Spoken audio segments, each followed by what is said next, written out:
So hello and welcome to the walkthrough series, and in this episode we are looking at Java implementation to this 961841 summer 2024, rather winter 2024 paper. So without further ado, let's go ahead and read number one. So a program sorts string data using different sorting methods. The text file data.txt stores string data items. Each data item is on a new line in the text file. So the text file is, or rather will already be given to you, and you would have copied it into a location onto on your computer or on your workstation, as it were. So this is the text file, and you can see that is just a bunch of colors, right? We have about 45 colors, color names rather, in there, and we are to create a function called readData that's going to store these string elements inside of an array. Then at the end return the array, right? That's what we're supposed to do for 6 marks right here. So let's go ahead and look at my implementation that I have here. So you see that my implementation is spanning from lines 7 to lines 25. So I'll just try and explain each line, how I went about the implementation. So line 8, we have the function header, right? Static simply means that we are not going to create an object to use this particular method. Then it's going to return a string array at the end. So that's our return type. Then the name of the function, or the identifier of the function. Then lines 9, we are declaring an array called data array, and the size of that array is 45. Then we are going to need to have a count variable that's going to allow us to control our loop. So that's what we are declaring on line 10 there. Then since we are going to attempt to open a file, right, you would need to make use of exception handling. So whenever you are going to attempt to open a file, make sure that you are always using exception handling, because you might not actually find the file. Actually, let me just go ahead and do this.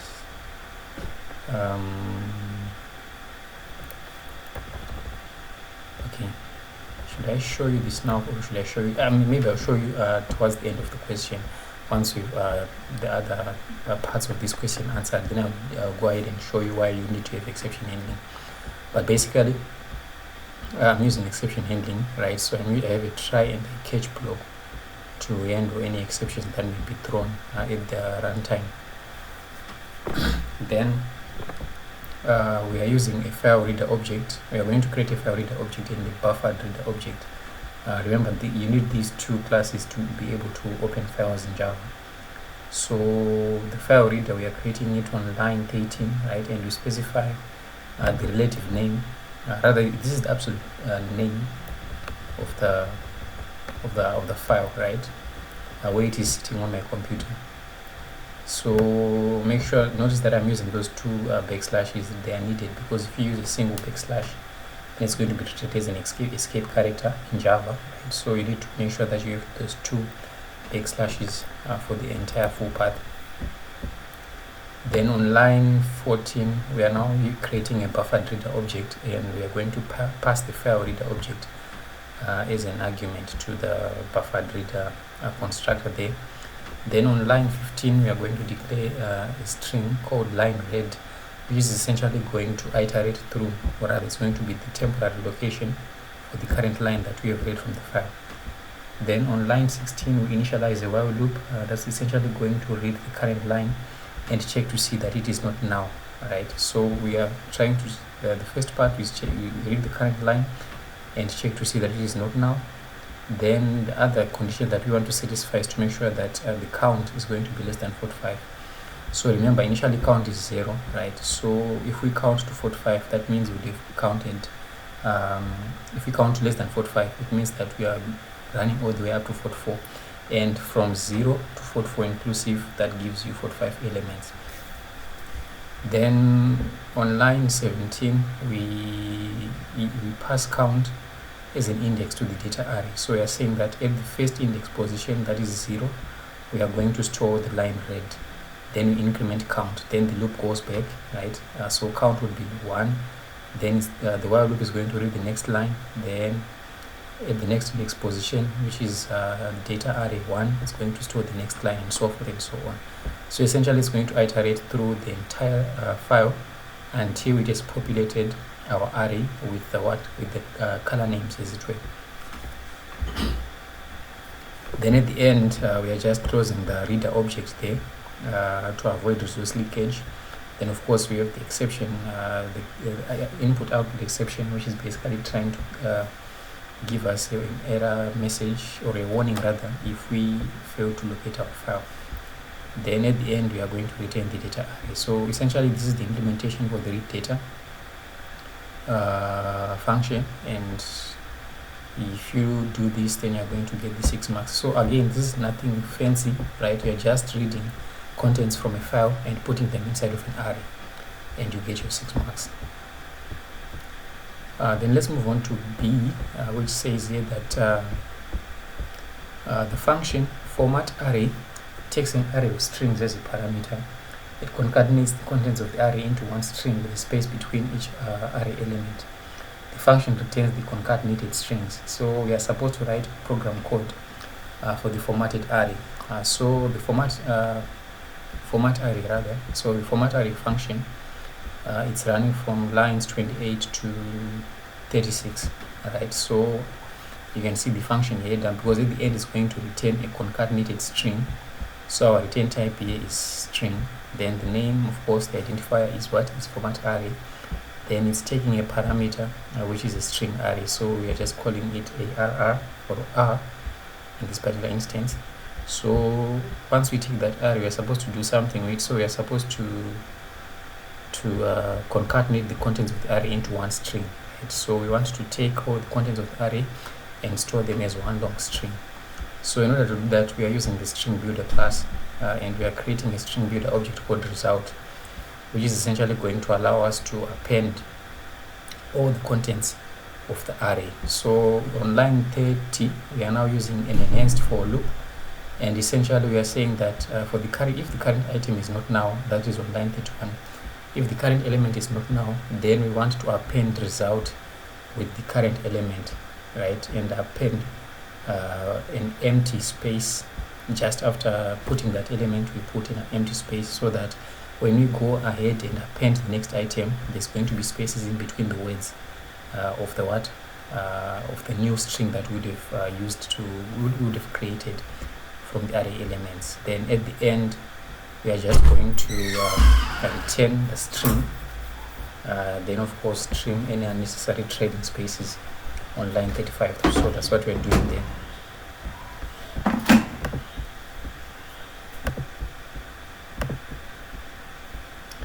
Then moving on to B, item 2, it says that we are supposed to call read data and format array from the main method, and for that we are going to get 3 marks. So let's go ahead and scroll down to the main method, which is on lines 39 to 48.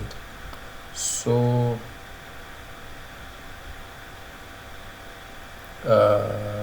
here what we simply do is, remember the main program is supposed to call read data and stores the returned array. So remember that read data returns an array, so we need some place to hold that particular array. So that's why we've declared this array called data on line 40. That's going to hold the value that is being returned by the read data array, and that value is an array. Then on line 41 we do the same thing again, but this time we use a different identifier name. So we just called it formatted data, right? And we call format data with the data array that we have declared on line 40. Then item number 3 requires us to test our program, right? So essentially what we're doing is we are going to output the original data of the array. So let me go ahead and comment out these are the lines before I run my main method. So I'm going to run the main method. Actually, I have a bunch of output going down there in the console because I was working on the solution before the video. So let me rerun it one more time. So we run the code one more time, and you see that we get the original data array there. So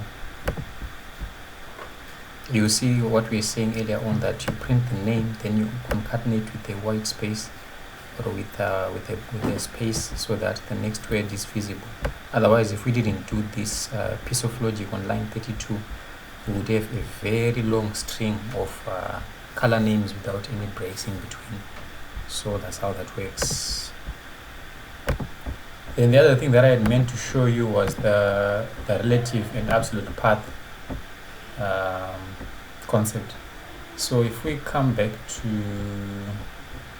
let's go back to where we are where we are specifying the file path. So if we put, let me just strip all let me just remove this entire path, right? And just Control X. Then let's say you tried to use the relative absolute path like this, right? Without I want you to see the benefits of exception handling in this case. So data.txt, right? So this would make sense because you would think that because the file is right here and it's referring to this data.txt file, which are both in this November 24 folder, so it should just find the file as it were without any issues. But if you go ahead and run this, let's go ahead and run the main method. Let's just click on run. You'll actually see that it's now saying file not found, is it? So file not found. So now this is the benefits of exception handling. So without exception handling, you'd actually get an error because the program would try to find the file or locate this data.txt file and not find it, and it would essentially break and give you an error. But because we are using this try catch block now, in the event that we have an IO exception, that is an input output exception going on, we can simply go ahead and output this message which says file not found. And we can actually even do, since we created an object of an exception object of type IO exception, we can go ahead and get the message, is it, so that it specifies in more detail what the issue is. So if we go ahead and run this, we should get file not found, right? So data.txt, the system cannot find this file specified. So you would know that we have a problem with what? With absolute file identification, as it were, or specification. So the way to go about it is to use a relative address. Now I have a bunch of those going on. You just Control V. I don't need. Now I have extra backslashes going on. So let me just go ahead and remove them real quick. I just need only two. Right. I just need I only need just two. Then let me clear the screen. Then run the code one more time, and you see that we have the desired output right there. So that's what I wanted to point out earlier on when I said I was going to show you something about exception handling, that is making use of the try and catch block, as it were. Alright, so now we move on to part C. So we are to create a function called compare strings, and it's supposed to take two string parameters, then compare each string one character at a time. Then it's going to compare each string one at a time. Basically, it's just going to swap the two words if they are in the incorrect order, as it were. Then the function is going to return one if the first parameter comes before the second alphabetically. Then it returns one if the second parameter comes before the first alphabetically. Write program code for the compare strings function. Assume that all strings are in lowercase. Assume that there's a difference between two strings will always be identified before the end of one string is reached, do not use an inbuilt string comparison function. Now this is very important. If you fail to take note of this, right, instruction, and you go ahead and use any of the built-in library routines or built-in string functions in your programming language, and in this case Java, you're not going to get any marks, right? So that's important. So let's actually go ahead and look at how you can go about it using a simple for loop. So lines 52 to lines 62, that's where we have the implementation of the compare strings function. So it's going to take two string parameters, right? So we are going to name them S1 and S2. Then it's going to compare. Before we talk about the comparison, we actually need to look at what it is returning. So it returns 1 if the string, the first parameter rather, comes before the second, is it? So 1 in the case that the first parameter comes before, or 2 in the case that the second parameter comes before. So essentially it's going to return an integer value of 1 or 2. So our return type is of type what? Is of type int. Then for the functionality, what we are simply doing in this case is that we are going to check the minimum length of our string. So we are going to check, we are now leveraging the math function in Java. Remember, the math function has some built-in functions going on in there. So we are comparing two, we have to compare two numbers and find out which one is the shortest, is it? So we pass the length of the first string and the length of the second string.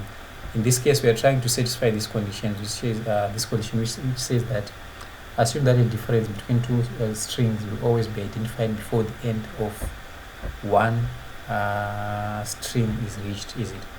So let's say we had a shorter string and a longer string. So we are saying that we are supposed to identify the difference before we reach the end of the shorter length of the string. So that's why we are checking to see the minimum length. So in this case, what we are doing now is if we hold the minimum length of the shortest string, is it? So math.min is going to compare the first string S1 and the second string S2. Then whichever string qualifies as the shortest, that value is going to be stored inside of min length. That's what we are doing on line 53. And then line 54, we use a loop that's going to iterate through the characters in each string. So what we are doing is we are saying that if the character is and the loop is just going to run for the length of the shortest string between the two. So let's say the first string is the shortest string has a length of 5 and the longest string has a length of say 10, right? It means that our loop is actually just going to iterate 5 times. We don't need to compare 10 times because that is the longest string. We just want the loop to run for the length of the shortest string. So that's why we are saying that I is going to be less than the length of what? Of min length right there. So if the first character of string 1 is less than the second character of string 2, then it means that S1 is going to come alphabetically before is going to come first rather alphabetically before string 2, and in which case we are going to return 1. Otherwise, if the first character of S1 is greater than the first character of S2, it means that it has to come after. So essentially we would return 2 in that case. Then of course, in the case that both characters, rather both strings have the same character as their starting character, like for instance, let's say they both start with B, it means that they are what? They are going to be equal just by comparing the first characters. So in which case we are simply going to return 1. So that's what we are doing with the compare strings function right here. Then of course you would have to copy your code and paste it in the evidence document. Let's move on to another function, another part of the question, which is D. In this case, we are supposed to create a function called bubble that takes an array of strings as a parameter and sorts the data into ascending alphabetical order using bubble sort. So it's 3 marks for the bubble sort algorithm. Let's go ahead and look at the implementation right here from lines 65 to 81. So it's going to return a function, rather it's going to return an array. So you see that our return type here is a string array. Then it's also going to take one parameter, which is a string array, and we are just going to call it ARR. Then we initialize a value n that's going to allow us to control our loop.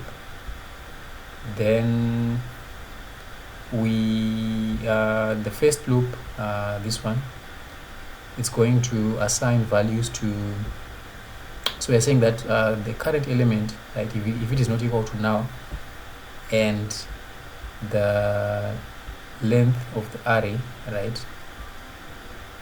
Basically, what we are doing is we're just counting the number of elements that we have in the array. That's what we are doing here. So we are saying if the current element is not equal to now, and n is less than the length of the array, then it means that we need to increment n. So essentially, we are just counting what? The number of elements that we have in the array. So that's what we are doing on lines 67 to 69, those two lines right there. Then we also have another loop, rather two nested loops that are going to be performing the bubble sort. So with bubble sort, you remember that we need we need two loops. We need the inner loop is going to perform the comparisons, right? It's going to compare this current element with the next adjacent element, and the outer loop is going to sweep from start to finish. So that's what we are doing right here. So remember that n would have been initialized before, so that's why we are using that variable n. Then we also have the variable j inside. So j is just going to compare the index positions for the adjacent elements. So we're just saying that if the current element is greater than the next element, then we are going to have to swap them. And you can see that right here we are calling the compare strings method on line 73 there. So that's what we're basically doing here. We're just swapping the two elements if they are supposed to be in, if they are not in the correct alphabetical order, as it were. So this is the bubble function right here. Then at the end, we return the sorted array, right? So we have sorted the elements, as it were, and we return that sorted array. Then d item 2, write program code to amend the main program to call bubble. So let's scroll all the way up back to the main method. So this is the main method right here. So let me uncomment this line. So I'm now calling the bubble function, and passing data is an argument to that. So if you remember, data is going to hold the value, the array value that is returned by the read data function that we created earlier on. So it's essentially an unsorted array. Then we sort it, then store it inside of this sorted data array. Then we are also supposed to call format array. So on line 47, we call format array with sorted data. Then we store it inside of this formatted sorted data array right there. Then we are supposed to test our program and take a screenshot of the output. So let me uncomment this one, line 48 there. So initially we are going to, on line 43, we are going to print the original data. Then on line 48, we are going to print the sorted data, right? Then take a screenshot of the output. So we simply need to go ahead and run our file, and you'll see that the original data is this one, beige, green, scarlet, silver, bronze. Then the sorted data now is going to be amber, aqua, beige, black, and so forth and so on. So that's how you can go about tackling this question. So I think that's just about it for this video. I'll see you in the next one for number 2.